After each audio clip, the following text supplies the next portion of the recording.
Okay, so get this. Today's deep dive, we're tackling a country with like a million different names. Oh, tell me about it. No, seriously.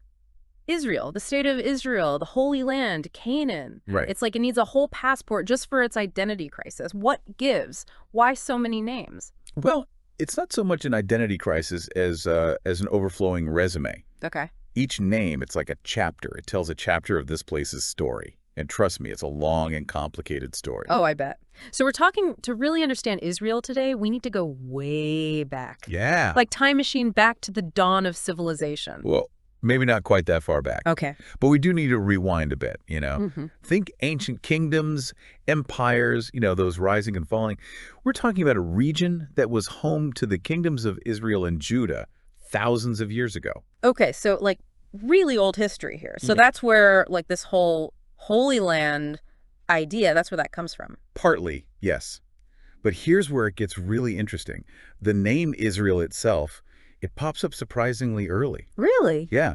There's this stone slab, the Merneptah still, from ancient Egypt, and it actually mentions Israel. Oh. Way back in the 13th century BCE. 13th century? That's like BC. That's like finding a tweet from Julius Caesar saying, Veni Vidi Vici, Israel. Right. Like what? Okay, but what's the big deal about this stone slab? So it's basically the oldest archaeological evidence that we have of the name Israel actually being used, like in a political context. Oh, wow. It's telling us that this wasn't just some place. It was an entity, a player on the world stage, even way back then. That's kind of mind-blowing. Okay, so fast forward a few thousand years. Okay. And we get to the birth of modern Israel, right? Yeah. But to get there, we've got to talk about Zionism. Right. And that wasn't just like about finding a homeland, right, for the Jewish people. It was about, this was happening during some pretty dark times in Europe. Exactly. The late 19th century. Yeah. Huge rise of anti-Semitism in Europe. And it was against that really scary backdrop that Zionism really emerged, Yeah. Fueled by this, urgent need for a Jewish state where they could be safe, where they could be self-determining. And that's where, like, Britain comes in Yeah. with this whole mandate of Palestine after World War I. Right. But it wasn't as simple as Britain just, giving land away. Right. They were actually tasked by the League of Nations to establish a national home for the Jewish people. But at the same time, they had to protect the rights of existing non-Jewish communities in Palestine, too. Oh, so easier said than done, I'm guessing. You could say that again. It was so complex. And then on top of that, to make it even more complex, you have the horrors of the Holocaust, Right. which made the need for a Jewish homeland even more urgent. Yeah. And so that brings us to that famous UN map Oh, yeah. from 1947, the one that looks like someone tried to slice a pizza with a butter knife. Right. Not very good. Not the most elegant solution, that's for sure. Okay. That was the UN partition plan, and it basically proposed dividing Palestine into two states, Yeah. one Jewish, one Arab. Okay. Goal was to create like a peaceful two-state solution. But it didn't exactly go according to plan, did it? No. What happened? So the Arab leadership at the time, they rejected the plan. And then in 1948, the very day that Israel declared independence, the 1948 Arab-Israeli War broke out. Oh my gosh. So Israel is literally born into conflict. Talk about a baptism by fire. Wow. It was an intense time. I mean, they were facing immediate pressure, absorbing waves of Jewish immigrants while also having to defend their newfound independence. So in the middle of all of this, they managed to capture Adolf Eichmann, It's crazy, right? one of the architects of the Holocaust. Talk about a power move. Right. It was definitely a defining moment for this young nation. The capture and the trial, which happened in Jerusalem, by the way, of Eichmann, only 15 years after the Holocaust, I mean, it sent a very powerful message to the world that Israel was going to seek justice and forge its own path on the global stage. Wow, that's amazing. So they've got their independence. They're facing down their enemies. They're putting war criminals on trial. Right. But what about actually running the country? Yeah. Because they didn't even have a constitution, did they? You're right to point that out. That is fascinating. So instead of a formal, written constitution, like many countries have, Israel decided to do something different. They rely on this series of basic laws. Basic laws. Yeah, you can think of them kind of like the foundational pillars, Okay. of their legal and political system. Basic laws. So like the Cliff's Notes version of a constitution, but with like way more room for interpretation. In a way, yeah, you could say that. And that flexibility, it's been both a blessing and a curse. How so? Well, on the one hand, It's allowed them to adapt to changing circumstances, but it's also led to some pretty heated debates. And is that where this whole nation-state law comes in? Exactly. The one from a few years ago that caused so much controversy? That's the one. Passed in 2018, Oh. and it declared Israel the nation-state of the Jewish people. Okay. So while it did affirm Israel's Jewish character, it definitely sparked a huge debate about the rights of non-Jewish citizens, Right. particularly the Arab minority. It sounds like there's just a lot of different identities, different viewpoints within Israel. Absolutely. Yeah. And understanding this internal diversity is going to be super important as we kind of delve deeper into what life is actually like in Israel, beyond the headlines. Okay, I am ready for more. Give me the inside scoop. When you think about like global tech hubs, Yeah. Israel might not be the first place that like springs to mind. Right. But here's a shocker. It's actually a huge, a hotbed of innovation. Really? Yeah, they're giving Silicon Valley a run for their money. I always picture like falafel and ancient history when I think about Israel, not like, cutting edge tech. Right. What are they known for, like specifically? Oh, they've got their fingers in all sorts of pies. We're talking cybersecurity. We're talking agricultural technology. Really? Oh, yeah. Wow. Those little pill-sized cameras that doctors Yeah. use for, internal examinations? Yeah. Israeli invention. Shut up. And they're leading the way in water tech, too. That makes sense. Which makes sense, considering their climate. Yeah, that's true. Wow, water tech in a desert. Talk about turning a challenge into an opportunity. Right. But what is it? Like, what's driving all this innovation? Is it something in the hummus? Maybe. Right. But seriously, it's partly due to just their emphasis on education, They've really poured resources into universities, tech schools, Yeah. and it's really paying off. Yeah.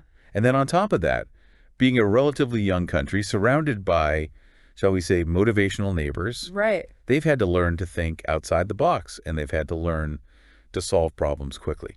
Wow. So necessity is the mother of invention. There you go. But it's not just about like high tech, is it? Oh, What about, I read something about their solar energy being off the charts. Off the charts is right. Over 90% of Israeli homes use solar energy for hot water. Yeah. That's more than any other country per capita. Wow. Picture this. You're in Jerusalem. You're surrounded by all this ancient history, but your shower is powered by the desert sun. I love it. That's Israel. It's such a cool juxtaposition, though. You've got this ancient history meeting this modern technology. Yeah. Speaking of which, didn't they send an astronaut into space? They did. They did. Ilan Ramon, back in 2003. Wow. Sadly, he was on the space shuttle Columbia during its tragic last mission. Oh, right. But his journey really captured the spirit of Israel. This drive to push boundaries and reach for the stars, even amidst all the challenges that they face. It's kind of inspiring when you think about it. They've got this incredible history, this vibrant culture, and they're not afraid to dream big. I love that. Okay. Speaking of culture, I have to ask, what's it really like to live there? What do people do for fun? Give me the inside scoop. Okay, so imagine this. You're strolling through a bustling, open-air market. The aroma of, spices and fresh baked pita is just filling the air. Yes. You grab a falafel, obviously, Of course. and then you head to a concert, and it's featuring a Yemenite folk band playing alongside an indie rock group. I am so there for that concert. Right. That's the beauty of Israeli culture. It's this incredible fusion of influences, a true melting pot. That's awesome. But when I hear Israeli food, I always think falafel, hummus, Right. that kind of thing. But isn't there a religious aspect to food there too? Yeah, there is. You've got both Judaism and Islam, and they both have dietary rules. Right. But here's where it gets interesting. Despite those traditions, pork is actually produced and consumed in Israel. Really? They even call it white meat to kind of get around that whole, pork label. White meat, that's hilarious.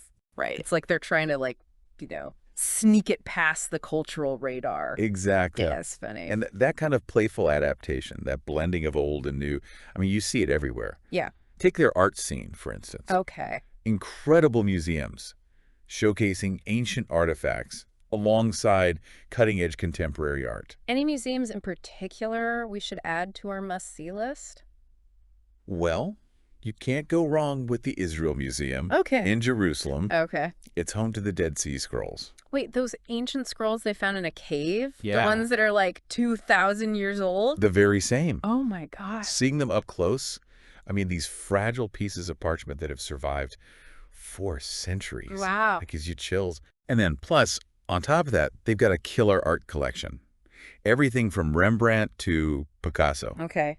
The Dead Sea Scrolls and Picasso, I'm booking a flight. Do it. Okay, so they've got the history, they've got the art, they've got the food scene. What about sports? What do they do? Well, they love their soccer, like much of the world. Right. But here's a fun fact. They actually have their own version of the Olympics. What? Yeah, called the Maccabiah Games. The Maccabiah Games, okay. It's held every 4 years in Israel. Wow. And it's the world's largest Jewish sporting event. Athletes from all over the globe come in to compete. Wow, that's incredible. So they have their own Olympics. It's like they've managed to create this little pocket of the world where they can celebrate their heritage, but also like embrace their diversity and still be like major players on the global stage. You've hit the nail on the head. Wow. It's this fascinating blend of, ancient traditions and modern aspirations. Yeah. This country that is constantly evolving, constantly defying expectations. It's a lot. It's a lot to wrap our heads around. It is. We've gone from ancient stones to cutting-edge tech, from desert landscapes to thriving cities. That's right. What's the key takeaway here for our listeners? It really strikes me like, Israel, it's one of those places that just defies like easy categorization. It's true. It's this really cool blend of, ancient roots Right. and then modern innovation. Yeah. Like you can go from bustling cities to tranquil deserts all within like a stone's throw of each other. It's true. It's like they've crammed like several countries worth of experiences into one. Right. You've got like the history buffs geeking out over the ruins.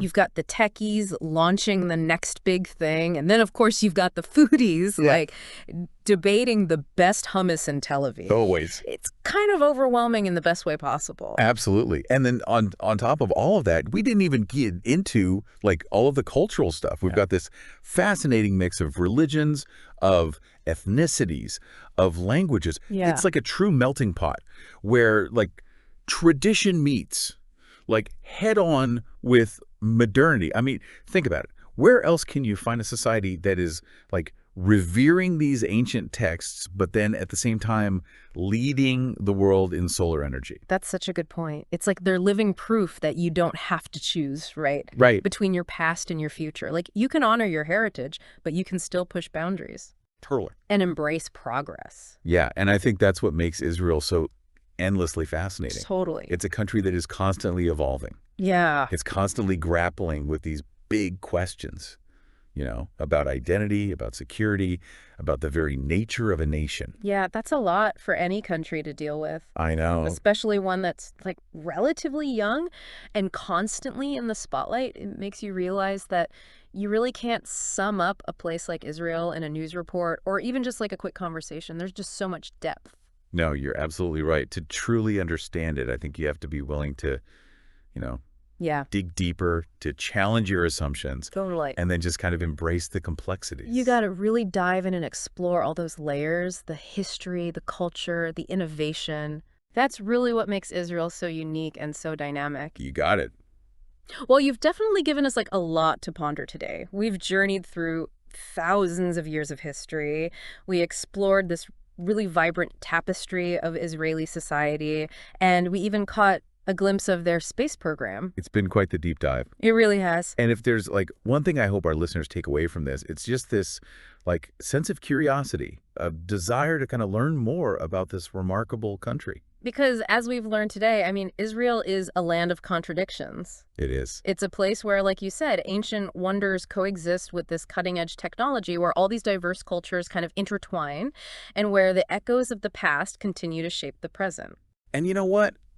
As Israel continues to like write its story on the world stage, one thing's for certain, it's going to continue to surprise us. So I think we all just need to keep our eyes open. Keep our minds curious. Exactly. And who knows what incredible developments we'll witness in the years to come. I'm excited to see. Me too. This was awesome. Thanks for coming on the show. Thank you for having me.